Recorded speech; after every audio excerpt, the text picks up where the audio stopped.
Hello everyone, welcome to electrical engineering skills. आज के session में हम लोग हमारे UPSL JEE super MCQ series का पार्ट 3 डिस्कस करने वाले हैं। आज के सेशन में हम लोग मेनली 25 मिक्स्ड और यूनिक क्वेश्चंस को डिस्कस करेंगे। साथ साथ आपकी लास्ट डेज की प्रिपरेशन स्ट्रेटेजी में आपको मैं बताने वाला हूँ। आपको पता है 2021 में हमने सब्जेक्टिव जो है यूपीएसएल जेईई के लिए सुपर एमसीक्यू सीरीज चलाई थी। अगर आपने वो नहीं देखा होगा तो उसको भी जाके देख सकते हो। अगर आपको रिवीजन करना है तो उसके लिए भी ई बुक में आपको डिस्कस करने वाला आने वाले स्लाइड्स में। देखिए गाइस, काफ़ी सारे स्टूडेंट्स का एक रिसेंट वायरल जो अपडेट हुआ था यूपीएसएल जेईई का, हालांकि वो अनऑफिशियल था बट वहाँ पे मेंशन था कि आपका 29 को एग्जामिनेशन शेड्यूल्ड है। अगर हम लोग मान भी लेते हैं 29 को एग्जामिनेशन है, आप लोग इस तरीके से कंसिडर कर लीजिएगा कि आपका एग्जामिनेशन 29 को है।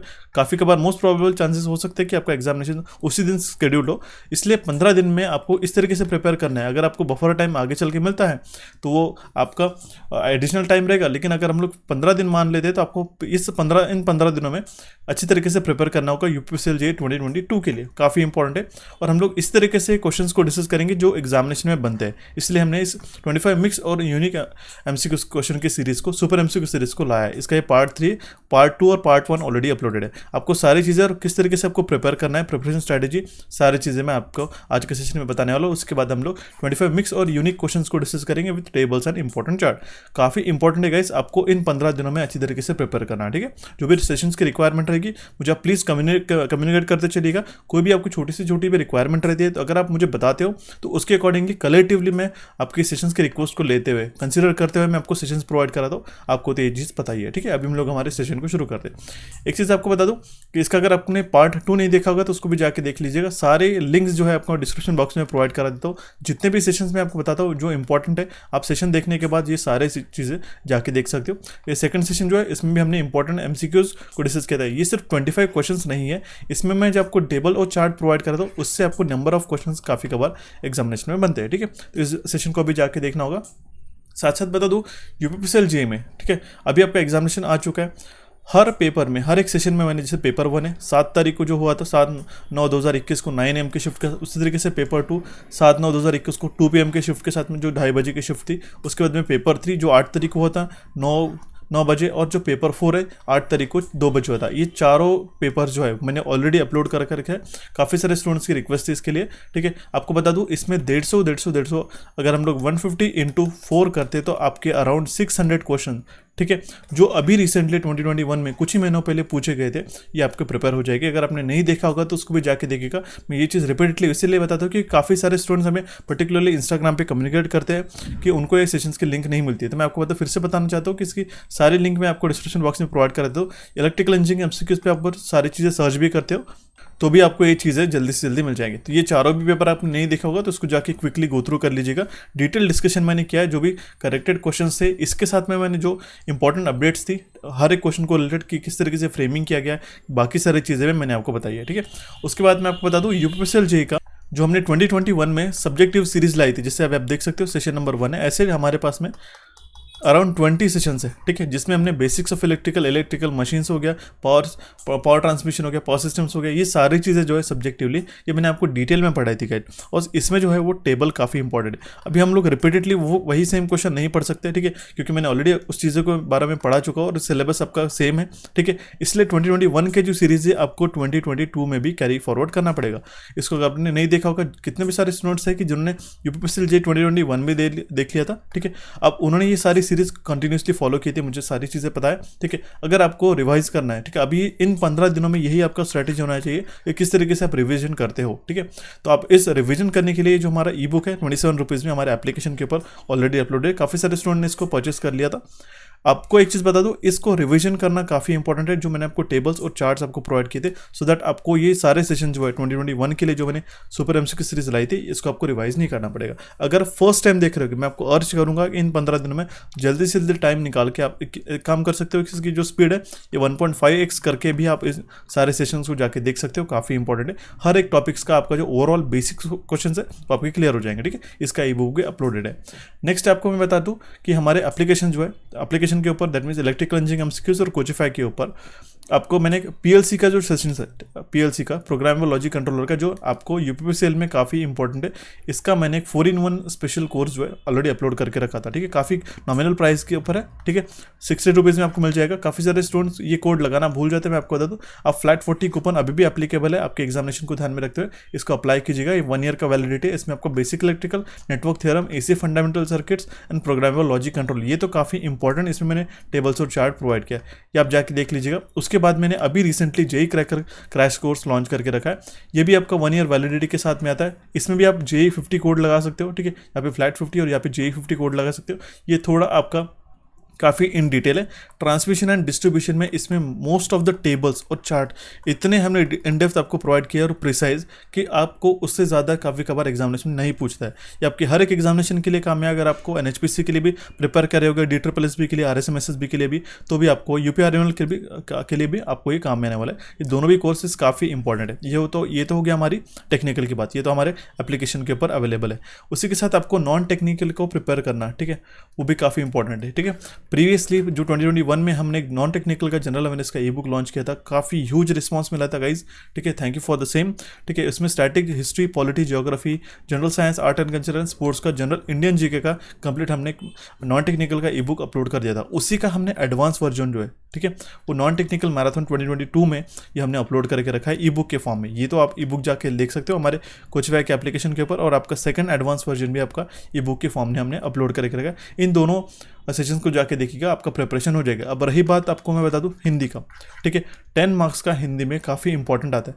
उसके लिए भी मैं आपको सेशंस अरेंज करा दूंगा। आप मुझे ज़रूर बताइएगा कि कितने सारे स्टूडेंट्स का हिंदी में वीक आता है, तो हिंदी के लिए नए सेशंस मैं आपको जल्दी से जल्दी प्रोवाइड करा दूंगा। आपको मुझे प्लीज़ ये चीज़ बताना है, आपको थोड़ा सा समय निकालिएगा। मैं आपको जो भी चीज़ें पूछ रहा हूँ उसके लिए हाँ नहीं, आपका जो भी रिस्पॉन्स होता है मुझे कमेंट बॉक्स में इस सेशन में तो ज़रूर बताइएगा, क्योंकि उसी के अकॉर्डिंगली आपके जो 15 दिन रहेंगे उसके अंदर मैं आपको सेशंस प्रोवाइड करा दूंगा। ठीक है, काफ़ी इंपॉर्टेंट है। जिस तरीके से आप कमेंट करोगे उसी तरीके से आपको सेशंस मिलने वाले हैं। ठीक है, तो अगर स्टूडेंट्स को हिंदी में दिक्कत जा रही होगी तो मुझे कमेंट करके बताइएगा, सर हिंदी का सेशन हमें चाहिए करके, येस और नो। ठीक है, ये सर हिंदी रिक्वायर्ड, इस तरीके से आप लिख सकते हो, और भी आपकी क्वेरीज है तो वो भी आपको लिखना होगा।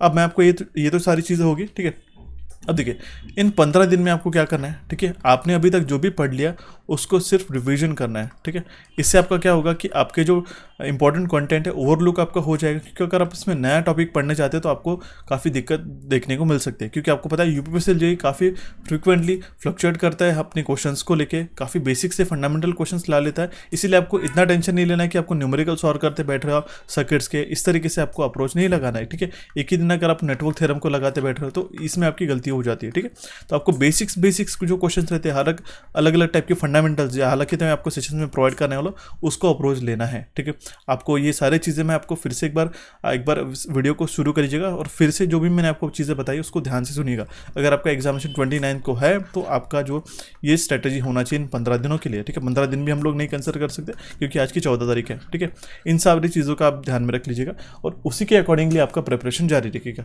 कोई भी दिक्कत आती है तो मुझे आप इंस्टाग्राम पर भी कम्युनिकेट कर सकते हो। ठीक है, या फिर अगर आपको पर्टिकुलर रिक्वेस्ट है तो आप टेलीग्राम पे भी अपडेट कर ले सकते हो, लेकिन आप यूपीपीसीएल जेईई के लिए इतनी आप प्रिपरेशन करिएगा। अभी हम लोग हमारे क्वेश्चंस को देखते हैं, और क्वेश्चंस को स्किप नहीं करना है। क्वेश्चन में काफ़ी सारी इंपॉर्टेंट चीज़ें बताइए। ठीक है, जिस तरीके से क्वेश्चंस आपको पूछ जाएंगे एग्जामिनेशन में। ओके, तो देखते हैं हमारा सबसे पहला क्वेश्चन क्या है। In the circuit shown the internal resistance of a cell is negligible. यहाँ पे जो सेल है, इंटरनल सेल, ठीक है, इसका जो इंटरनल रेजिस्टेंस होता है वो निग्लिजिबल है, दैट मीन्स वो जीरो है। तो यहाँ पे पूछा गया कि steady state current in the 2 ohms resistance will be what. काफ़ी सिंपल सा क्वेश्चन है। यहाँ पे 2 ohms का रेजिस्टेंस है। ठीक है, इसमें से कितना करंट फ्लो होगा ये हमें क्वेश्चन में पूछा गया।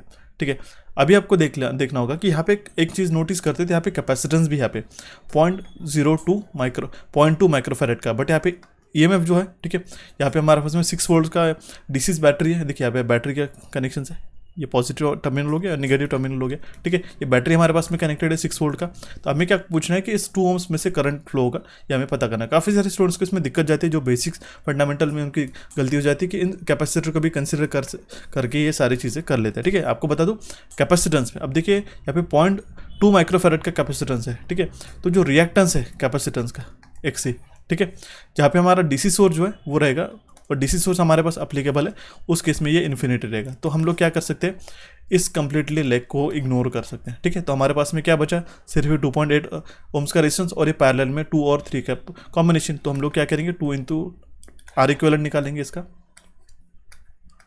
ठीक है, आर इक्विवेलेंट क्या आएगा, 2 इंटू 3 अपॉन 2 + 3 विल बी 5। ठीक है, ये रहेगा हमारा 1.2 ओम्स का, और ये हमारा जो रेजिस्टेंस है 2.8 का हम लोग इसमें ऐड कर लेंगे। ठीक है, तब हमारा टोटल रेजिस्टेंस आया RT, वो आया हमारा अराउंड 4 ओम्स का। ठीक है, 4 ओम्स का ही हमारा टोटल रेजिस्टेंस आ गया। हम लोग मेन करंट निकाल लेंगे। ठीक है, टोटल करंट कितना हो जाएगा, I, इसमें से जो करंट फ्लो हो रहा है, ठीक है, वो हो जाएगा हमारा 6 डिवाइडेड बाय 4। ठीक है, it will be equals to 1.5 ampere. I change the colour guys, कोई कन्फ्यूजन हो सकती है। ठीक है, 1.5 एम्पियर करंट फ्लो हो रहा है इसमें से। अब देखिए यहाँ से 1.5 करंट फ्लो हो रहा है, इसको सॉल्व करने के 2 तरीके हो सकते हैं, या फिर आप करंट डिवीजन रूल लगा सकते हो, या फिर आप इस 2 ओम्स के अक्रॉस में, ठीक है, इस आर इक्विवेलेंट के अक्रॉस में आप नीचे ड्रॉप निकाल सकते हो, वोल्टेज ड्रॉप। अब हम लोग वोल्टेज ड्रॉप अगर हम लोग निकालते हैं तो वो कितना हो जाएगा, 1.5 वोल्ट, 1.5 एम्पियर्स इंटू इसका आर इक्विवेलेंट कितना था 1.2, ये कितना हो जाएगा हमारा, ये हो जाएगा 1.8 वोल्ट। दैट मीन्स हमने क्या निकाल लिया, इसके अक्रॉस में 1.8 वोल्ट का ड्रॉप है। ठीक है, तो हम लोग इस 2 ओम्स में से जो करंट फ्लो हो रहा है वो हम लोग आसानी से निकाल सकते हैं। ड्रॉप कितना है 1.8 वोल्ट का, डिवाइड बाय हम लोग कर लेंगे 2 से, तो 0.9 एम्पियर इसका करेक्ट आंसर आ जाएगा ऑप्शन बी। ठीक है, काफ़ी सारे स्टूडेंट्स को बेसिक में दिक्कत जाती है, इसलिए मैं आपको समझा दिया। इस तरीके से कंपोनेंट आते हैं, कैपेसिटेंस और इंडक्टेंस, ये आपको ध्यान में रखते हुए आसानी से सॉल्व करना होगा। ठीक है, देखते हैं हमारा नेक्स्ट क्वेश्चन क्या है हमारे पास में, Constantine wire is used for making standard resistance because. अभी हम लोग स्टैंडर्ड रेजिस्टेंस जो होते हैं उसको बनाने के लिए कॉन्स्टेंटाइन का यूज़ करते हैं। ठीक है, उसको क्यों यूज़ करते हैं, ऐसे क्वेश्चन बनते हैं एग्जामिनेशन में। और एक चीज़ मैं आपको बता दूं, मैंने एक रिसेंटली IBPS पैटर्न का एक नॉट वाला सेशन दिया था, वो भी आप सेशन मिस मत करिएगा, क्योंकि उसमें भी मैंने आपको which of the following is not, which of the following is incorrect वाले क्वेश्चन बताए थे। आपने देखा होगा एग्जामिनेशन में 3 जो है वो करेक्ट ऑप्शन आपको बता देते, और एक क्वेश्चन आपका नॉट वाला क्वेश्चन बनता है। तो जो नए लेवल के क्वेश्चन है वो भी मैंने आपको बता दिए थे, उसको भी आपको इग्नोर नहीं करना है। ठीक है, तो जो कॉन्स्टेंटाइन वायर यूज़ किया जाता है स्टैंडर्ड रेजिस्टेंस को बनाने के लिए, वो क्यों यूज़ करते हैं, क्योंकि उसका जो टेम्परेचर कोफिशिएंट ऑफ रेजिस्टेंस रहता है वो काफ़ी निग्लिजिबल रहता है। दैट मीन्स वो क्या करता है, उसका टेम्परेचर के साथ कोई भी वेरिएशन नहीं बताता है। ठीक है, क्योंकि अगर आपका रेजिस्टेंस आपने एक फिक्स हमारे सर्किट में फिक्स कर दिया, ठीक है, अगर वो टेम्परेचर के साथ में वेरी करता है तो उसके अकॉर्डिंगली बाकी के पैरामीटर भी चेंज हो सकते हैं। ठीक है, तो ध्यान में रखना होगा, कॉन्स्टेंटाइन वायर का negligible temperature coefficient of resistance रहता है। ठीक है, कॉन्स्टेंटाइन किससे बना रहता है, निकल एंड कॉपर से। टाइप ऑफ फॉलो क्या है, और कमर्शियल नेम है, इसको हम लोग यूरेका भी कहते हैं। कॉन्स्टेंटाइन, इसकी मैक्सिमम ऑपरेटिंग टेम्परेचर कितना है 400 डिग्री सेंटीग्रेड। निकल क्रोमियम को हम लोग कहते हैं नाइक्रोम, और आयन क्रोमियम और एल्यूमिनियम को हम लोग कहते हैं कंथाल। इस टेबल को काफ़ी सारे स्टूडेंट इग्नोर कर देते हैं, एग्जामिनेशन में यही से क्वेश्चन बनते हैं, इसलिए आपको कोई भी चीज़ आपको इग्नोर नहीं करनी है। मैं एक क्वेश्चन से आपको 5 से 6 क्वेश्चन बना देता हूँ, इसलिए ठीक है, ध्यान में रखना होगा। ऑप्शन सी इस क्वेश्चन का करेक्ट आंसर आ जाएगा। नेक्स्ट क्वेश्चन है, maximum current that flows in the fuse wire. एक फ्यूज वायर में मैक्सिमम करंट जो फ्लो होता है जिसके पहले वो ब्लो आउट हो, वो वैरी करता है with radius r as a. ठीक है, अब देखिए I अगर हमारा सेफ करंट है, अगर हमारे इस फ्यूज़ में से फ्लो हो रहा होगा, ठीक है, और H क्या है, ये है हमारा rate of loss of heat in steady state. तो हम लोग क्या कह सकते हैं, I² R is equal to क्या हो जाएगा, H इंटू A। ठीक है, या फिर हम लोग लिख सकते हैं I² into rho L by pi R²। R का जो ये formula is equal to H into L, क्या एरिया क्या हो जाएगा 2 पाई RL। ओके, तो दैट मीन्स I क्या हो जाएगा, is directly proportional to R⁻3/2। ठीक है, दैट मीन्स ऑप्शन ए इस क्वेश्चन का करेक्ट आंसर आ जाएगा। जो मैक्सिमम करंट फ्लो होता है in the fuse wire before it blows out, जिसने दैट मीन्स वो ब्लो आउट होने के पहले ही जो मैक्सिमम करंट फ्लो होता है, ठीक है, वो वैरी करता है with the radius r as a R⁻3/2। अब देखिए 3/2 में यहाँ पे ऑप्शन में क्या कर देते, वो काफ़ी बार 1.5 भी दे देते, तो ये भी चीज़ें ध्यान में रखनी होगी। 3/2 will be equals to 1.5। Option A इस क्वेश्चन का करेक्ट आंसर आ जाएगा। देखते हैं हमारा next question, a potential difference is applied across the end of a metallic wire, if the applied difference is double the drift velocity will be what. ठीक है, question में क्या पूछा गया, ध्यान में देखिएगा, ध्यान देखिएगा। एक पोटेंशियल डिफरेंस अगर हम लोग अप्लाई करते हैं across the end of metallic wire, ठीक है, अगर हम लोग अप्लाइड डिफरेंस डबल कर देते हैं तो ड्रिफ्ट वेलोसिटी में क्या हो जाएगा। ठीक है, ड्रिफ्ट वेलोसिटी का फॉर्मूला क्या रहता है, VD is equal to I divide by NE into A। अब देखो N का वैल्यू क्या है, ये N होता है हमारा free electron density, free electron density. E क्या है, E जो होता है हमारा चार्ज ऑफ इलेक्ट्रॉन। ठीक है, और A क्या होता है, A होता है हमारा क्रॉस सेक्शनल एरिया। ओके, और I हो गया हमारा करंट फ्लो। ठीक है, अब देखिए VD क्या है, हमारा डायरेक्टली प्रोपोर्शनल है। इसको हम लोग इस तरीके से भी रिप्रेजेंट कर सकते हैं। आई चेंज द कलर। ओके, इसको हम लोग लिख सकते हैं इस फॉर्मूला को, V is equal to V D is equal to V upon, देखिए आई को हम लोग V बाय आर भी लिख सकते हैं, N E into A by R. That means ये क्या हो जाएगा, V D is directly proportional to the V. That means अगर हम लोग अप्लाइड डिफरेंस को अगर हम लोग डबल कर देते तो जो ड्रिफ्ट वेलोसिटी है वो भी डबल हो जाएगी। ऑप्शन डी इस क्वेश्चन का करेक्ट आंसर आ जाएगा। आई होप आपको ये क्वेश्चन समझ में आया होगा। नेक्स्ट क्वेश्चन है हमारा, battery of 6 volt is connected to the terminal of 3 metre long wire. एक हमारे पास में 3 मीटर का लॉन्ग वायर है जिसकी लेंथ है 3 मीटर्स। ठीक है, इसमें हमने बैटरी 6 वोल्ट की कनेक्ट करके रखी है, 6 वोल्ट्स का। ओके, अब क्या क्वेश्चन में पूछा गया, of uniform thickness and resistance of the order of 100 ohms, इसका रेजिस्टेंस है 100 ओम्स का। The difference of potential between 2 points separated by 50 centimetre on the wire will be what. ठीक है, अब जब हम लोग 6 वोल्ट की बैटरी कनेक्ट करते हैं terminal of 3 wire long wire, उसका पोटेंशियल डिफरेंस पर मीटर कितना हो जाएगा, 6 वोल्ट पर divided by 3, 6 volt divided by 3, that means कितना हो जाएगा 2 वोल्ट पर मीटर। ठीक है, 2 वोल्ट पर मीटर ये जो हो गया हमारा पोटेंशियल डिफरेंस पर मीटर। ठीक है, 2 वोल्ट पर मीटर। तो अगर हमारा फॉल ऑफ पोटेंशियल निकालते हैं across 50 centimetre, that is 50 centimetres मतलब कितना हो जाएगा 0.5 मीटर्स गाइस। ठीक है, तो हम लोग क्या किस तरीके से निकाल पाएंगे, potential gradient multiplied by length. ठीक है, तो पोटेंशियल ग्रेडियंट कितना हो जाएगा हमारा 2 वोल्ट पर मीटर मल्टीप्लाइड बाय हम लोग 0.5 मीटर कर देंगे, तो हमारा वैल्यू कितना आ जाएगा 1 वोल्ट। इस तरीके से क्वेश्चन काफ़ी कवर बनते हैं। क्वेश्चन काफ़ी अप्रोच सीधा रहता है, आसान रहता है, लेकिन हम लोग इसमें काफ़ी ज़्यादा टाइम स्पेंड करते हैं। आपको आते तो क्वेश्चन ईजी है, ठीक है, आप कर भी सकते हो, लेकिन आपका अप्रोच इसको किस तरीके से पढ़ना है और किस तरीके से समझना है, उसके बाद में आपने कितना टाइम 2 से 3 मिनट अगर आप एक क्वेश्चन को लगा देते हो तो वहीं पर आपका टाइम कंज्यूम होना शुरू हो जाता है और आपका जो पेपर है वो आपका लेंदी बन जाता है और आपको अटेम्प्ट्स कम हो जाने के बाद में आपका सिलेक्शन रुक सकता है इस चीज़ में। ठीक है, तो आपको ध्यान में रखना होगा concept is the key. Okay, option A इस क्वेश्चन का करेक्ट आंसर आ जाएगा। नेक्स्ट क्वेश्चन है, to get the maximum current through a resistance of 2.5 ohms, one can use the m rows of each cell. ठीक है, each row having a n cell, the interrelation of each cell is 0.5 ohms. What are the values of n and m if the total number of cells are 45? देखिए question काफ़ी interesting है। यहाँ पे क्या पूछा गया है, हमें मैक्सिमम करंट लेने के लिए थ्रू रेजिस्टेंस ऑफ 2.5 ohms एक हम लोग यूज़ कर सकते हैं m रोज ऑफ सेल। ठीक है, जिसमें हमारे पास में ईच रो में कितने रहेंगे n सेल रहेंगे, इंटररिलेशंस क्या रहेगा हर एक सेल का, वो रहेगा 0.5 ohms का। तो कितने number of n and m की रिक्वायरमेंट रहेगी, तो टोटल नंबर ऑफ सेल जो है तो हमारे पास में 45 है। तो ठीक है, तो देखिए मैक्सिमम करंट के लिए हमारा वैल्यू कितना हो जाएगा, m into R will be equals to n into R. Correct, देखिए small m into capital R will be equals to n into R, ये हमारा फर्स्ट इक्वेशन बन जाएगा। ठीक है, अब देखिए यहाँ पे क्या पूछा गया कि m और n इनका टोटल नंबर ऑफ सेल्स कितना है 45, तो हम लोग मल्टीप्लाई कर सकते हैं directly, m into n will be equals to 45, ये सेकेंड इक्वेशन बन जाएगा हमारा। या फिर हम लोग लिख सकते हैं कि m इंटू 2.5, ठीक है, m into 2.5 will be equals to n into 0.5। Correct, तो that means n is equals to क्या हो जाएगा 5m। अब देखिए n is equals to 5m है, तो हम लोग इसमें सब्स्टिट्यूट कर देते हैं। ठीक है, तो m का जो वैल्यू रहेगा, ठीक है, 5m²। ठीक है, n का जो वैल्यू है ये जो आया हुआ ये हम लोग सब्स्टिट्यूट कर सकते हैं इस m into n is equals to 45 में। ठीक है, तो 5m² will be equals to क्या हो जाएगा हमारा 45। ठीक है, तो यहाँ पे क्या हो जाएगा, ठीक है, ये देखिए या फिर मैं आपको फिर से एक बार बता देता हूँ। हमें जो है ना आई मैक्स लेने के लिए जो r का वैल्यू रहेगा वो रहेगा हमारा n into small r upon m। ठीक है, यहाँ तक आपको समझ में है। To get the I max, अब मैं आपको कलर चेंज करके हर एक चीज़ स्टेप बाय स्टेप बता देता हूँ, काफ़ी सारे स्टूडेंट को इसमें समझने में दिक्कत जाती है। ठीक है, अब देखिए यहाँ पे m इंटू n का जो वैल्यू है हमारे पास में नंबर ऑफ, देखिए n इंटू m जो है टोटल नंबर ऑफ सेल है 45, दैट मीन्स n और m इक्वल्स टू 45 है। तो हम लोग इसमें नीचे बैलेंस करके यहाँ पे n से मल्टीप्लाई करके यहाँ पे स्क्वायर कर सकते हो। ठीक है, यहाँ पे स्क्वायर कर सकते हैं। तो हम लोग यहाँ पे सारे वैल्यूज सब्स्टिट्यूट कर देते हैं। mn का जो वैल्यू है 45 है, ठीक है, कैपिटल R का वैल्यू है 2.5 ohms का, यहाँ पे देख सकते हो। स्मॉल r का जो वैल्यू है वो है हमारे पास 0.5 ohms। करेक्ट, तो हम लोग सारे वैल्यूज सब्स्टिट्यूट कर देंगे। 2.5 equals to n² multiplied by small r का वैल्यू कितना है यहाँ पे 0.5 डिवाइडेड बाय हम लोग क्या करेंगे 45। ठीक है, इसमें जो n का वैल्यू आता है निकल के आता है वो आता है गाइस 15। ठीक है, तो n का वैल्यू हमारे पास में 15, तो ऑप्शन सी इसका करेक्ट आंसर आ जाएगा। बट अब देखिए m का भी वैल्यू हम लोग निकाले थे, m का वैल्यू कितना हो जाएगा हमारा, ठीक है, n का अगर वैल्यू हमारा 15 आ जाता है तो 45 डिवाइडेड बाय 15। ठीक है, तो m का भी वैल्यू आ जाएगा हमारा 3। ऑप्शन सी इस क्वेश्चन का करेक्ट आंसर आ जाएगा। आई होप ये क्वेश्चन समझ में होगा। ठीक है, इस तरीके से थोड़े ट्रिकी क्वेश्चन आपको देखने को मिल सकते हैं। ठीक है, ध्यान में रखिएगा।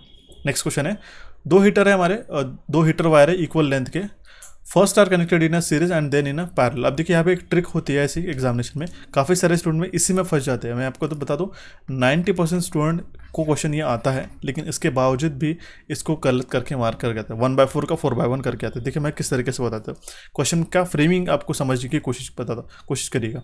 दो हीटर वायर है इक्वल लेंथ के, फर्स्ट हमने कनेक्ट करके रखे, ये इंटरनल रेजिस्टेंस में आपको कनेक्ट करके बता दो सीरीज में, देन हमने पैरेलल में कनेक्ट करके रखा। ठीक है, अब आपको ये तो पूछा जाता है कि जो हीट प्रोड्यूस हुई है रेशियो ऑफ 2 केसेस में, यहाँ पे ये तो पूछा जाता है इज डैश, यहाँ पे क्या पता है विथ रिक्वेस्ट टू पैरेलल रेस टू सीरीज बता है। दैट मीन्स क्वेश्चन में आपको जो पूछता है heat produce in 2 cases of parallel when they are connected in parallel to series is what. ठीक है, आपने तो सॉल्व किया सीरीज इज टू पैरेलल, आपने निकाल लिया मान लो 4/1। ठीक है, बट इसका आंसर क्या है, आपको क्या पूछा गया कि पैरेलल इज टू सीरीज, तो आपको 1/4 इस तरीके से करना पड़ेगा। दैट मीन्स आपको द रिस्पेक्टिवली इस तरीके से वर्ड यूज करके आपको सीरीज और पैरेलल पूछ लेते हैं एक बार एग्जामिनेशन में, आप उसका आंसर निकाल लेते हैं, लेकिन आपको जो एग्जामिनेशन में बनता है तो आपको पैरेलल इज टू सीरीज इस तरीके से आपको ट्रिक में घुमा सकते हो एग्जामिनेशन। ठीक है, तो आपको चीज़ ध्यान में रखनी होगी। ठीक है, इसको हम लोग सॉल्व कर रहे थे, काफ़ी सिंपल सा क्वेश्चन है। ठीक है, टोटल हीट प्रोड्यूस, देखिए फर्स्ट सीरीज कंडीशन में क्या हो जाएगा हमारी, इसका रेजिस्टेंस है आर, इसका रेजिस्टेंस है, टोटल रेजिस्टेंस कितना हो जाएगा twice of R. Heat produce किस तरीके से हो जाएगा, H1 will be equals to V² upon twice R into T. ठीक है, नेक्स्ट हमारे पास में जो पैरेलल है, ठीक है, इसका भी आर है, इसका भी आर है, दोनों भी आर है, तो हम लोग आर इक्विवेलेंट किस तरीके से निकालते हैं, R/2। ठीक है, तो हीट प्रोड्यूस इसका किस तरीके से हो जाएगा, V² upon H2 will be equals to V² upon R/2 T, which is equals to 2V² T upon R। ठीक है, तो हम लोग देखिए यहाँ पे रेशियो क्या पूछा गया, हमें कोई यहाँ पे कन्फ्यूजन नहीं है, सीरीज टू पैरेलल पूछा गया। ठीक है, तो H1 divided by H2 will be equals to V² T upon twice R multiplied by R upon 2V² T। मैंने आपको डायरेक्टली मल्टीप्लाई कर दिया, तो इसका रेशियो बनता है 1/4। ऑप्शन डी इस क्वेश्चन का करेक्ट आंसर आ जाएगा। अगर आपको क्वेश्चन ने अच्छी तरीके से नहीं पढ़ा होगा, तो अगर आपको सीरीज इज टू पैरेलल आपको बताया जाता है और आपको पैरेलल इज टू सीरीज पूछा जाता है, तो ये आपके दो ऑप्शन में जैसे 1/4 और 4/1 में आपकी कन्फ्यूजन बनते हैं। इस चीज़ों को आपको ध्यान में रखना होगा। यही सारी चीज़ें आपको 15 दिन में समझ लेनी होगी। ठीक है, कि किस तरीके से पेपर को अप्रोच करना है। नेक्स्ट क्वेश्चन है, हाउ मेनी 60 वाट लैम्प्स में be safely run on a 230 volt circuit fitted with a 5 ampere fuse. अब हमारे पास में 60 वाट के लैम्प कितने हम लोग ऐसे सेफली रन कर सकते हैं, अगर हमारे पास 230 वोल्ट का एक सर्किट है और हमारे पास में सिर्फ 5 एम्पियर का फ्यूज है। ठीक है, ये हो गया हमारा 5 एम्पियर फ्यूज। ठीक है, अब आपको तो पता है कि एक फ्यूज़ का मेल्टिंग पॉइंट भी होगा, तो हम लोग कितने 60 वाट के जो लैम्प्स है ये हम लोग कनेक्ट करके 230 वोल्ट में लगा सकते हैं। ठीक है, विथ हमारा 5 एम्पियर की फ्यूज़ के साथ में। काफ़ी इंटरेस्टिंग क्वेश्चन है, ध्यान में लीजिएगा। एक इंटरव्यू में भी आपको क्वेश्चन पूछा सकता है। वाटेज अगर हम लोग निकालते हैं तो किस तरीके से निकालते हैं, volt multiplied by ampere. Correct, तो या फिर हम लोग कह सकते हैं वाटेज कितना है हमारे पास 60 वाट। ठीक है, वोल्टेज कितना है 230 volt into current I, that means I कितना हो जाएगा हमारा 6/23 एम्पियर। ठीक है, अब देखिए अगर हम लोग n number of lamp use करते हैं, ठीक है, पैरेलल में, ठीक है, क्योंकि हम लोग सीरीज में तो यहाँ पे मेंशन नहीं, पैरेलल में कनेक्ट करते हैं, तो हर एक का जो करंट रहेगा गाइज वो रहेगा हमारा 6/23 एम्पियर्स। ओके, तो टोटल आर करंट कितना रहेगा n मल्टीप्लाइड बाय 6/23, वो हमारा कितना होना चाहिए, लेस देन इक्वल्स टू 5, क्योंकि हमारा जो फ्यूज़ हमने कनेक्ट करके रखा है वो सिर्फ 5 एम्पियर्स का है। ये काफ़ी क्रूशियल इंपॉर्टेंट है। ठीक है, क्रूशियल स्टेप मैंने आपको बताया। Let's change the colour. ठीक है, n is equals to n multiplied by 6/23 is less than equals to 5। ठीक है, इसको अगर हम लोग सॉल्व कर लेते तो n is less than equals to कितना होना चाहिए 19.1। ठीक है, या फिर हम लोग अप्रॉक्सीमेट करते थे n इक्वल्स टू 90, तो हम लोग मैक्सिमम जो है, ठीक है, 60 वाट के जो लैम्प्स है उसे 19 लगा सकते हैं 5 एम्पियर के फ्यूज़ के साथ में।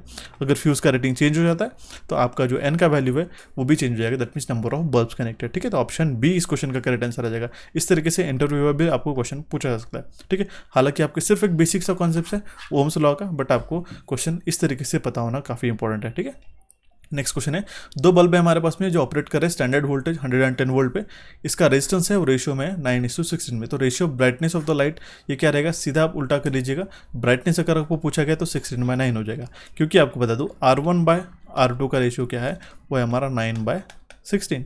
अब देखिए जो ratio of production of heat क्या रहता है, ठीक है, P इज इक्वल्स टू क्या हम लोग लिखते हैं V square divided by R. अब पी जो है वो है हमारा inversely proportional to the resistance, ठीक है।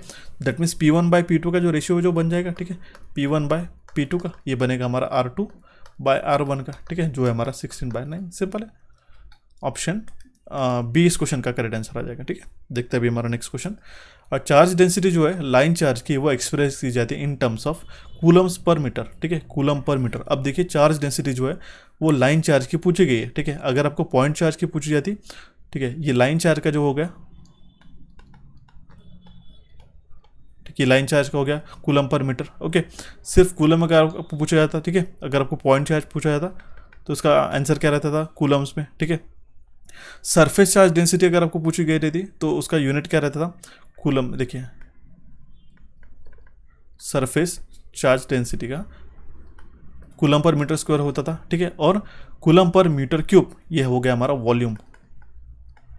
वॉल्यूम चार्ज डेंसिटी का, ठीक है। तो चारों भी चीज़ें मैंने आपको बता दी। तो चार्ज डेंसिटी जो है लाइन चार्ज की वो एक्सप्रेस की जाती है कूलम पर मीटर में, ध्यान में रखिएगा, C/m है। नेक्स्ट क्वेश्चन है 66 kV लाइन के लिए जिसका स्पैन है 200 मीटर्स का बिटवीन टावर्स, मैक्सिमम सैग कितना रहेगा हमें क्वेश्चन में पूछा गया, तो वो रहेगा हमारा 2 मीटर्स का। इसके लिए मैं आपको चार्ट प्रोवाइड करा रहा हूँ, सिंपल सा क्वेश्चन है गाइस, ये क्वेश्चन एज इट इज नहीं पूछ सकता। तो आपको जो क्वेश्चन पूछा जाएगा वो आपको इस टेबल में से पूछा जाएगा। आप देख सकते हो यहाँ पे 7 मैं आपको लाइन वोल्टेजेस बता दिया, जिसमें आपका टाइप ऑफ सपोर्ट्स है, उसकी हाइट है, अप्रोक्सीमेटर कितना सैग रहता है, उसका स्पैन कितना रहता है 2 टावर्स के बीच में। ये मैंने एक ही टेबल के अंदर आपको प्रोवाइड करा दिया, काफ़ी इंपॉर्टेंट टेबल है। इस तरीके से आपको क्वेश्चन प्रिपेयर करने का, ठीक है। एक आपने क्वेश्चन पढ़ लिया, ऐसा नहीं कि आपने सिर्फ 1000 क्वेश्चंस को प्रिपेयर कर रहे हो और 1000 क्वेश्चन में आपको 100 भी क्वेश्चन याद नहीं आ रहे, ठीक है। आप एक प्रिपेयर करिएगा, आप ऐसे टारगेट कीजिए कि 100 से 200 क्वेश्चन पढ़िएगा, ठीक है। लेकिन क्वेश्चन के साथ में हर एक क्वेश्चन के साथ में क्या क्या वेरियस प्रोबेबिलिटी बनती है, पॉसिबिलिटीज़ बनती है, उसको आप फोकस करने की कोशिश कीजिएगा। उसी के कारण आपका सिलेक्शन 100% हो सकता है, ठीक है, ध्यान में रखना होगा।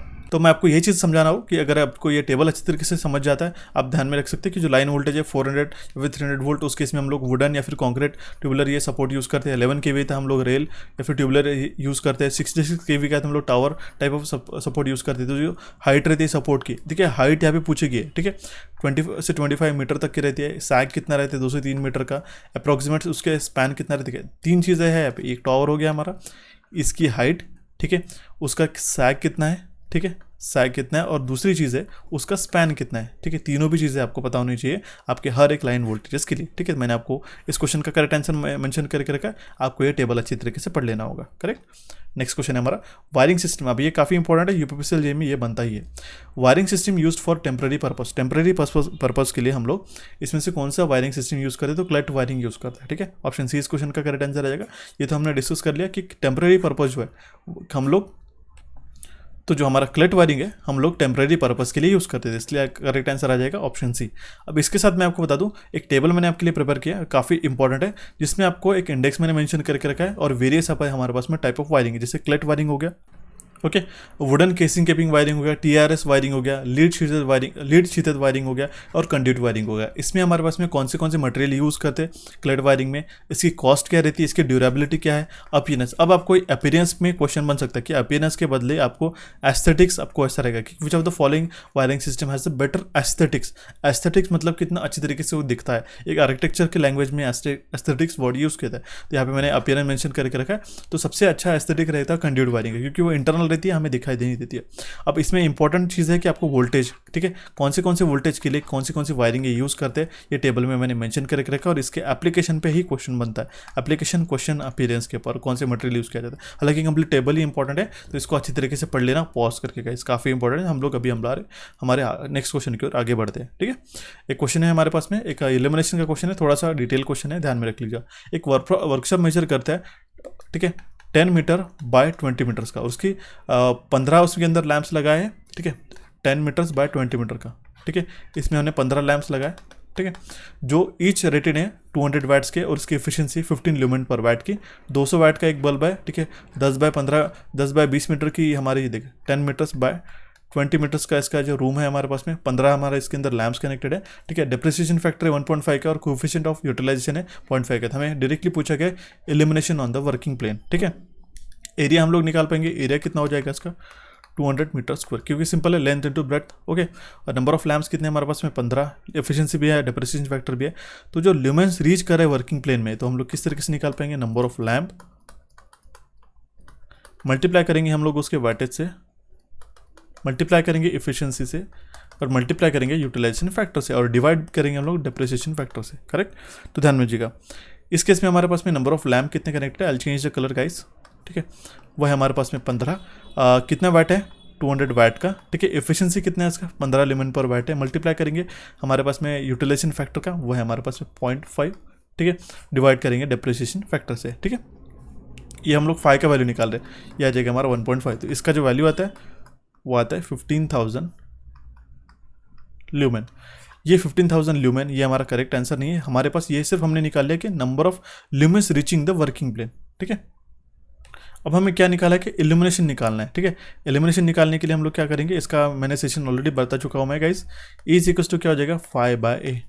5 कितना है हमारे पास में, 15,000 ल्यूमेंस है, डिवाइड बाय A कितना है, 200। कितना हो जाएगा इसका, 75 लक्स। ओके, ऑप्शन बी इस क्वेश्चन का करेक्ट आंसर है। अगर आपने इल्यूमिनेशन का सेशन नहीं देखा होगा तो उसको भी जाके देख सकते हो। नेक्स्ट क्वेश्चन हो जाएगा हमारा, load factor is defined as. ये तो सारे फैक्टर्स आप एक बार अच्छी तरीके से पढ़ ही लीजिएगा, एग्जामिनेशन में एक क्वेश्चन डेफिनेटली बनता है। ठीक है, अब आपको सिर्फ ये नहीं पढ़ना है। ठीक है, मैंने आपको पिछले भी सेशन में पिछले भी जो उसके पहले का सेशन हमने लिया था रिसेंटली, जिसमें हमने कॉन्सेप्ट बताया था, कॉन्सेप्ट और टेबल, मैंने आपको बताया था कि लोड फैक्टर का सिग्निफिकेंस क्या होता है। अगर आपका लोड फैक्टर बढ़ता है या घटता है तो उसके कारण क्या इफेक्ट हो सकते हैं, कॉस्ट ऑफ यूनिट कम हो जाएगा, ज़्यादा हो जाएगा, ऐसे क्वेश्चन बनते हैं। बट आपको मैं बता दूं, इसी के साथ आपको ये सारी चीज़ें पता होनी चाहिए। ठीक है, लोड फैक्टर हम लोग डिफाइन करते हैं average load by maximum demand में। ठीक है, इसमें मैंने आपको इस टेबल में डिमांड फैक्टर हो गया, ठीक है, डेली एवरेज लोड हो गया, लोड फैक्टर ये हो गया, डाइवर्सिटी फैक्टर क्या, plant capacity factor, annual plant capacity factor, ये सारे फैक्टर्स बता दिए। इसको आप अच्छी तरीके से पढ़ सकते हो, ये तो ऑलरेडी हम लोग काफ़ी बार डिस्कस कर चुके हैं। इसके अकॉर्डिंगली आप 2 से 4 न्यूमेरिकल्स है वो आप सॉल्व कर लीजिएगा, 2 to 4 न्यूमेरिकल सॉल्व कर लीजिएगा हर एक टाइप के क्वेश्चन। किस तरीके से आप करना है कि डायरेक्टली आपने उठा लिया और न्यूमेरिकल कर लिया, ऐसा नहीं करना है। सबसे पहला एक क्वेश्चन कर लीजिएगा आप कि आपको रिजर्व कैपेसिटी आपको पूछी जाती है। ओके, फर्स्ट क्वेश्चन आप कर लीजिएगा, आपको एक इस तरीके से क्वेश्चन बता कि what is the reserve capacity of the plant, what is the diversity factor, what is the annual plant capacity and what is the daily average load. इस तरीके से क्वेश्चन 2 से 4 आप कर लीजिएगा, हम लोग आने वाले सेशंस में कर लीजिएगा। अगर आप चाहते हो तो वो भी मुझे बता दीजिएगा। ठीक है, तो ऑप्शन डी इस क्वेश्चन का करेक्ट आंसर आ जाएगा। नेक्स्ट क्वेश्चन है, पावर फैक्टर जो रहता है प्योर इंडक्टर का वो कितना रहता है। काफ़ी सिंपल है गाइस, क्योंकि इसका फेजर डायग्राम किस तरीके से रहता है, ये हो गया हमारा V और ये हो गया हमारा I। ठीक है, प्योर इंडक्टर की बात करी गई है। ठीक है, तो वो हो जाएगा हमारा 0, क्योंकि इसके बीच का जो एंगल रहता है वो रहता है 90 डिग्री, और cos of 90 degree will be equals to 0। ठीक है, ऑप्शन ए इस क्वेश्चन का करेक्ट आंसर आ जाएगा। नेक्स्ट क्वेश्चन है, integration of a unit ramp function gives. Unit ramp function का अगर हम लोग इंटीग्रेट करते हैं तो हमें यूनिट पैराबोलिक फंक्शन मिलता है। ठीक है, अगर हम लोग इम्पल्स फंक्शन को इंटीग्रेट करते हैं, ठीक है, तो उसमें हमें स्टेप फंक्शन मिलता है। ठीक है, अगर हम लोग स्टेप फंक्शन को इंटीग्रेट करते हैं तो हमें रैम्प मिलता है। ठीक है, अगर हम लोग रैम्प को इंटीग्रेट करते हैं तो हमारे पास में पैराबोलिक मिलता है। तो ध्यान में रखना होगा, यूनिट रैम्प को अगर हम लोग इंटीग्रेट करते हैं तो हमें यूनिट पैराबोलिक फंक्शन मिलता है। तो ऑप्शन ए इस क्वेश्चन का करेक्ट आंसर आ जाएगा। नेक्स्ट क्वेश्चन है, टिपिकल सोलर सेल एफिशिएंसी। अब आपको यूपीपीसीएल जे में ये जो सोलर दैट मीन्स जो सोलर पावर प्लांट्स है उससे आपको क्वेश्चन काफ़ी बार बनने देखने को मिल सकते हैं इस साल 2022 में। ठीक है, क्योंकि हमारा जो पैटर्न है वो शिफ्ट हो रहा है एग्जामिनेशन का। तो जो टिपिकल सोलर सेल की एफिशिएंसी रहती है वो रहती है हमारी 12 से 25% के बीच मैक्सिमम। ठीक है, आपको ये इंटरव्यू में भी क्वेश्चन पूछा जा सकता है। ठीक है, काफ़ी सारे स्टूडेंट्स को ये क्वेश्चन पूछा गया है। ठीक है, जो फिल फैक्टर होता है इसमें वो हमारा हमें बताता है कि कितना मेजर ऑफ क्वालिटी है हमारे सोलर सेल की। ठीक है, तो फिल फैक्टर कितना रहता है सिलिकॉन सोलर सेल का, वो अप्रोक्सीमेटली 0.7 रहता है। ये क्वेश्चन एक बनता है। ठीक है, इंडिया में हमेशा जो सोलर एनर्जी रिसीव होते हैं in the range of 5 to 7 kilowatt hour per metre square, और इसका जो रहता है रेंज रहता है 300 से 330 दिन तक रहता है हर एक साल में। ठीक है, India is located in not an equator of and receive the yearly median solar radiation of about 6.5 kilowatt hour per metre square per day, और जो हमारा टेम्परेचर रहता है 25 से 27 डिग्री सेंटीग्रेड, और yearly daylight up to 3020 hours तक रहता है। ठीक है, कुछ एक्स्ट्रा फैक्ट है, यहाँ से आपको क्वेश्चन काफ़ी नहीं बन सकता है। ठीक है, जो मैं बनने का वही आपको ध्यान में रखने के लिए बताता हूँ, आपको एक्स्ट्रा का कन्फ्यूजन नहीं रखना है। ठीक है, ये जो 2 फर्स्ट लाइन्स यही में से इसी में से क्वेश्चन बन सकता है, और ये हमारा फर्स्ट क्वेश्चन है। ठीक है, ध्यान में रख लीजिएगा। एफिशिएंसी भी आता है VOC multiplied by ISC multiplied by fill factor divide by हम लोग करते हैं पी इन। ये एफिशिएंसी का फॉर्मूला भी एक ध्यान में रख लीजिएगा, क्या क्या ध्यान में रखना है। टिपिकल सोलर सेल की एफिशिएंसी क्या होता है, ठीक है, ये 2 लाइन्स आपको ध्यान में रखनी चाहिए और इसका एफिशिएंसी का फॉर्मूला एग्जामिनेशन में बनता है, ठीक है। नेक्स्ट क्वेश्चन है, admittance is a reciprocal of. Admittance किसका रेसिप्रोकल है गाइज, ये है हमारा इंपेडेंस का, ठीक है। ऑप्शन ए इस क्वेश्चन का करेक्ट आंसर आ जाएगा। इंपेडेंस का रेसिप्रोकल है एडमिटेंस। अगर आपको what is resistance, reactance, impedance, susceptance, ये सारी चीज़ें अच्छी तरीके से पढ़नी होगी। कुछ ही दिनों पहले, काफ़ी दिनों पहले, हालांकि 1-1.5 साल हो गया उसको, हमने व्हाट इज करके ये क्वेश्चन जो सेशन है 5 से 10 मिनट का मैंने एक्सप्लेन किया था। काफ़ी सारे स्टूडेंट ने इसको मिस कर दिया, इसकी लिंक मैं आपको प्रोवाइड करा दूंगा, इसको जाके देख लीजिएगा, सारी चीज़ें आपको क्लियर हो जाएगी, ठीक है। देखिए एडमिटेंस जो वर्ड है ये किसने इन्वेंट किया था ये भी आपको पता होना चाहिए। ये हमारा ओलिवर, इनका नाम मैं बता देता हूँ, ओलिवर हेवीसाइड। इन्होंने क्या है 1887 में, दिसंबर 1887 में इसको, इस वर्ड को इन्वेंट किया था, ठीक है, एडमिटेंस का, ठीक है। ये हमें बताता है कि कितना हमारा क्विकली सर्किट में से करंट फ्लो हो रहा है, ठीक है। तो ऑप्शन ए इस क्वेश्चन का करेक्ट आंसर आ जाएगा। नेक्स्ट क्वेश्चन है, इसमें से कौन सा आईएस कोड जो है एप्लीकेबल है 3 फेज इंडक्शन मोटर के लिए। मैंने आपको बताया था 3 फेज इंडक्शन मोटर का आप तो लर्न कर ही लीजिएगा, क्योंकि काफ़ी के बारे बनते कुछ कुछ। तो 3 फेज इंडक्शन मोटर के लिए आपको याद करना होगा, तो वो है हमारा IS 325। ऑप्शन बी इस क्वेश्चन का करेक्ट आंसर आ जाएगा। रिसेंटली मैंने इंडियन स्टैंडर्ड का मोस्ट रिक्वेस्टेड और मोस्ट इंपॉर्टेंट कोर्स अपलोड कर दे रखे हैं, सारे एग्जामिनेशन के लिए काम में आने वाला। इसको अगर आपने नहीं देखा होगा तो उसको भी आप जाके देख सकते हो गाइस, ठीक है। देखते हैं हमारा नेक्स्ट क्वेश्चन, मिनिमम क्लियरेंस कितना होना चाहिए above ground of the lowest conductor of an overhead line erected along a street for a low and medium voltages as per the Indian electricity rule, कितना, ठीक है। तो वो होना चाहिए 5.5 मीटर, ठीक है। आई रूल्स का जो हमें ये रूल बताता है वो है हमारा रूल नंबर 77, ओके। या बताना। अब आपको ये मैं आपको क्वेश्चन बता देता हूँ होमवर्क के लिए, आपको हाई वोल्टेज लाइन के लिए कितना मीटर्स का लेंथ लगता है ये मुझे कमेंट बॉक्स के कमेंट कर सकते हो, ठीक है। आपको मैं एज अ होमवर्क करके देता हूँ। अगर आपने आई रूल्स 1956 नहीं देखा होगा, ये सेशन भी आपको मैंने अपलोड करके रखा है यूट्यूब के ऊपर, डायरेक्टली आप आई रूल्स 1956 डालते हो तो सबसे पहले हमारा ही सेशन रिकमेंड होता है, इसको आप जाके देख सकते हो, काफ़ी इंपॉर्टेंट है।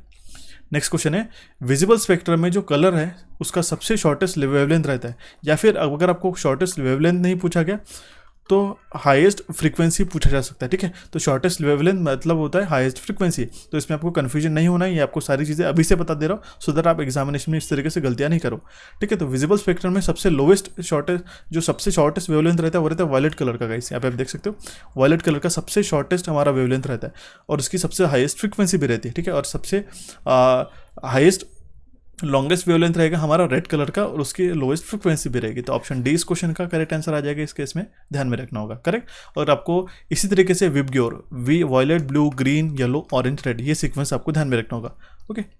नेक्स्ट क्वेश्चन है, which meter is suitable for the measurement of 10 milli volt at 50 megahertz, ठीक है। उसके लिए हम लोग CRO यूज़ करते हैं, ठीक है। CRO हम लोग इसके लिए, इस 10 मिली वोल्ट 50 मेगाहर्ट्ज के लिए तो हम लोग हाई फ्रीक्वेंसी मेजरमेंट के लिए हम लोग CRO यूज़ करते हैं, इसलिए इसका करेक्ट आंसर आ जाएगा ऑप्शन बी।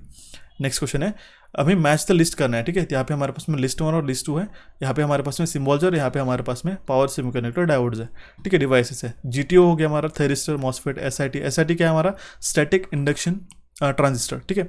तो फर्स्ट क्या है हमारा, ठीक है, ये है हमारा मॉसफेट, ठीक है, फर्स्ट है हमारा मॉसफेट। सेकंड क्या है हमारे पास में, ठीक है, ये जो सिंबल हो जाएगा ये हो गया हमारा IGBT, ये हो गया हमारा IGBT का थर्ड जो है, ठीक है, ये है हमारा D दैट इज SIT है। और फोर्थ जो है हमारा, ठीक है, यहाँ पे आप देख सकते हो गेट, एनोड और कैथोड, यहाँ पे लाइन बनाई गई है, ये हमारा गेट टर्न ऑफ, ठीक है। ऑप्शन ए, ऑप्शन जो है डी इस क्वेश्चन का करेक्ट आंसर आ जाएगा। इस तरीके से भी आपको क्वेश्चन की प्रैक्टिस करनी होगी, ठीक है। नेक्स्ट क्वेश्चन है, IGBT में इंसुलेटेड गेट बाइपोलर ट्रांजिस्टर में हमारे पास में 3 टर्मिनल्स रहते हैं, तो इन 3 टर्मिनल्स का नाम हमें पूछा गया है। ये सेम क्वेश्चन आपको एग्जामिनेशन में बनता है कि यहाँ पे पावर सेमीकंडक्टर डिवाइसेस बताए जाएंगे या फिर आपको सिंबल बताया जाएगा, इसमें कौन से डिवाइस, इसमें से कौन से टर्मिनल्स होते हैं, कितने टर्मिनल्स होते हैं, ऐसे क्वेश्चन बनते हैं। तो आपको IGBT में 3 टर्मिनल्स रहते हैं, नेमली कलेक्टर, इमिटर एंड गेट, ठीक है।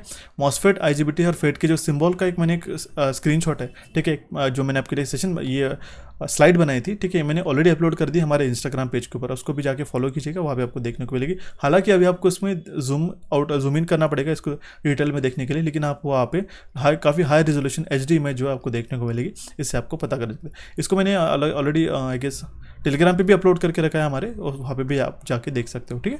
And the last question of our session is question number 25, the cycle time of a PLC is the time it takes to, that means जो साइकिल टाइम रहता है PLC का, वो है हमारा it times takes to read all the input signal, run the program and update the output. वो cycle time में क्या रहता है, सारे इनपुट को सिग्नल को रीड करना, प्रोग्राम को रन करना और आउटपुट को अपडेट करना। तो ये होता है हमारा साइकिल टाइम। पीएलसी के 40 इंपॉर्टेंट क्वेश्चंस प्लस हमने इंपॉर्टेंट थ्योरी भी हमारे जो फर्स्ट बेसिक इलेक्ट्रिकल का जो कोर्स अपलोड करके रखा था उसमें मैंने सारे एक्सप्लेन किए, वहाँ पे भी आपको ये देखने को मिलेगा। तो ये थे गाइस कुछ 25 इंपॉर्टेंट क्वेश्चंस, ठीक है। और आपको आज का सेशन मुझे कैसा लगा ये मुझे ज़रूर बताइएगा कि आपको नेक्स्ट सेशन किस तरीके से चाहिए करके, ठीक है। आपको आज का सेशन को आपके दोस्तों के साथ शेयर करना पड़ेगा। हमारे चैनल कोचिफाई और इलेक्ट्रिकल इंजीनियरिंग एमसीक्यूज को आप क्लिक करके सब्सक्राइब कर सकते हो। सारे रिसेंट सेशन यहाँ पे देखने के लिए यहाँ पे क्लिक करके भी जाके देख सकते हो। हमारे एप्लीकेशन को और कोर्सेज को परचेस करिएगा, उसके लिंक आपको सारे डिस्क्रिप्शन बॉक्स में मिल जाएंगे। टेलीग्राम चैनल को ज्वाइन करिएगा सो दैट हम लोग अपडेट आपके साथ प्रोवाइड कर सके और हम लोग आपके साथ इंटरेक्टिव डिस्कशन कर सके। So guys, thanks for watching this session, have a nice day.